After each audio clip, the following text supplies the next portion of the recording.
Size salam. Bu dersimizde funksiyalarda argümentler ve Q argümentler barada görmekçi. Onun için Sublime Text kullanıyorum. Sen kullanıp bilirsiniz dedim. Sublime Text'te men ilki failim Python edeyim. Şuradan Python nerede? Hatta Python 3'üm olmalı. Ben yanlış mesela. Yok, Python yes. Okay. Bunu save edeyim. Nira save edeyim.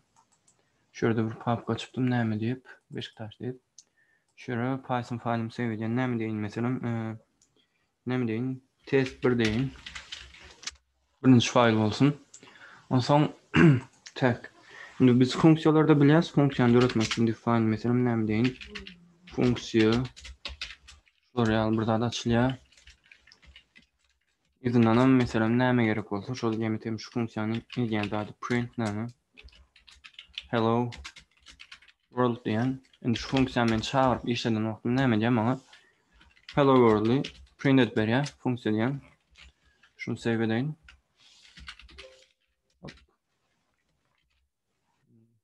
Save ettik mi? Ettik.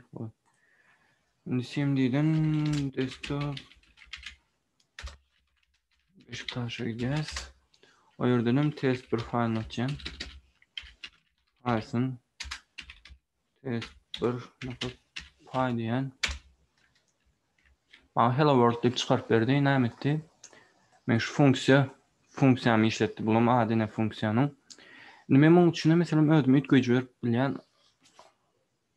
Näme deyin mesela? X1 deyin, X2 deyin. X'any üýtgeýji torasyn şol. Sonra näme etsin? Şol ikisinin arasında maňa şol ikisini jemim print et bersin mesela X1 goşmak X2 diýen. Indi şu ýagdaýda men funksiyamy işledimde maňa nämedir?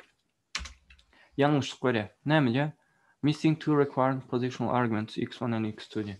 Ýagny x1 we x2 men girizmeli diýip şu ýerde goýdum x-an argument girizmeli şoňa funksiýalarda mesela näme bolýar? Matematikada f x1 x2 deňdir mesela x1 goşmak x2 diýen şu bir funksiýa. Indi men şu ýerde x1 we x2 bermedim.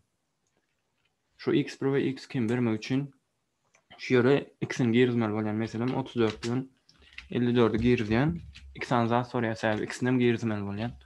Indi näme diýär? 34 ile 54'ü goşýar, maňa şu ýerde 88 diýip çykaryp berýär. Gowy. Indi ýöne men şoň ýerine mesela bir ýerde men häzir indi 3-nji sany ýazjak bolsam, mesela 65 diýjek bolsam 3 tane san goşjak bolýan. Näme diýär? Ýalňyşlyk berýär. Näme diýär? Şu ýerde takes two positional arguments but three were given diye. İki sanık argüment alıyor. Yani biz 3 tanesini verdik. 2 input koyduk bir yerde. Biz berde 3 verdik. İşlep bilmeye 3. yer yok. Yani biz istediğimiz şu yere argüment yazacak olsak neye mi oynayacağız? Yani şu yerde args deyip bir zat var. Bu ne diyeceğiz? Bize birden köp zat yazmamıza kömek edeceğiz. Yani dine bir sanık ya da ikisi belli bir çek koyunu istediğimiz argümentler şu yere inputları yazıp bileceğiz. Şimdi print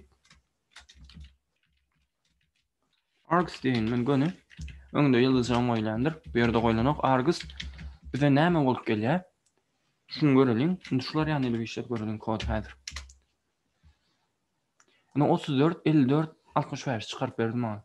We taplamaňda sen ýaňyň içinde çykardy. Men ýazan zatlaryň argumentlerim näme girsem şu ýere mesela ýene birisini gireýin. 78 gireýin. 78 girsem ona men näşe print edip çykaryp berýär. Indi men args ulanyp funksiýanyň içinde istediğimçe näme goýup bilýän, input goýup ýa-da argument goýup bilýän şu ýere parametr. Indi men şunun type'yny göreyim. Args bir kil taplamaňy edip çykardy. Taplymy nämeden görmek üçin type funksiýasyny işledýän. Indi şunu işletsem maňa näme diýär? Tuple diýär. Tuple edip çykaryp berdi. Onda men argumentlerim näme? Tuple bolup çykdy. Indi men tuple for loop ulanyp näme edip bilýän? Iterating näme diýilýär şoň? Şu zat mesela for diýen I in args diýen. Indi args men bir tuple şonda her element üçin men näme diýen mesela print I diýen. Şu ýaly isem näme bolýar? Şunu işledýär. Indi her aýsyn maňa tuple'nyň içindäki zatlaryň aýry-aýry çykaryp berdi. Indi men şunyň jemini aljak bolsam, Näde bolaryn? Indi men bu ýerde her elementi aýra-aýra almagy gördüm. 34, 54, 65, 78 aýra-aýra alyp bilýän. Şunaňam jemini alsyn. Onuň jemini näde bolup bilerim men? İlk bir list töredeýin, meselem, deýin, sanlar şöyle. Boş list bolsun. Indi bu häzir her gelen elementi argstack şöyle ýazan her inputumy näme diýip bolýar? Bir aýra-aýra alýar-da print edýär. Her ay, yani her element. Şonu print etmesin. Print etmek yerine şonu sanlar listine oluşturun. Sanlar append diýen, ay diýen.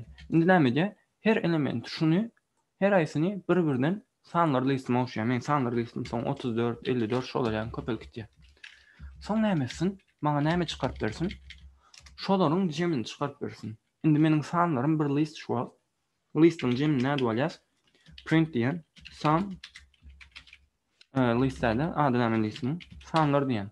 Indi maňa bu näme diýär? Sanlar listime şunyň hemmesini goşýar ki içine soň onuň hemmesiniň jemini sum funksiýasyny kullanıp alýar-da print edip berýär.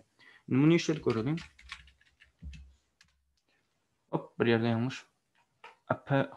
Harf ýalňyş giripdir. Append olmaz, appendade. Indi näme etdi maňa? 34, 88, 153, 231 diýip ýeke-ýeke çykardy ýöne bu. Näme üçin? Sen her aýsynda print'i her element üçin etdim. Meselem başda 34'ü goşýar. Ha, bu ýere 34'ü goşdy sanlary 34 badyňa. 34'üň jemini 34 çykardy. Soň näme etdi? Ýanyna 54'ü goşdy. 54 ile 34 andy listimde. Ikisiniň jemini aldy 88 diýip çykardy. Soň 65 goşdy üstüne şeýdi gitdi. Men bulan her aýsyny ýeke-ýeke aýda hemmesiniň jemini çykarjak bolsam, print'imi näme diýen? For loop'un içinden çykarýan ilk sanlara hemmesini goşýan listiň içine elementler onu soň maňa jemini çykaryp berýär. Indi şunu görelim. Indi 231 diýip ine iň soňky jemi hemmesiniň jemini çykaryp berdi. Şeýdip men goşmak funksiýasyny meselem işletmek üçin args ulanyp, ýani birden köp içine zat girizip bilýän, näme girizip bilýän, input ýa-da argument girizip bilýän parametr. Args funksiýasynyň işleýişi şular ýaly. Taplady bolýan üçin for loop ulanyp ilk iterate alýanyz, ine şeýdip meselem bir list açyp şoň içine goşup bilersiňiz. Soň jemini şeýdip alyp bilersiňiz. Bunu başga zat üçin edip bilersiňiz. Hokman jem üçin de başga zatlar üçin ulanyp bilersiňiz. For loop ulanyp her elementin aýra-aýra alyp. Eger soralar çyksa ýazyp bilersiňiz. Stop nerede?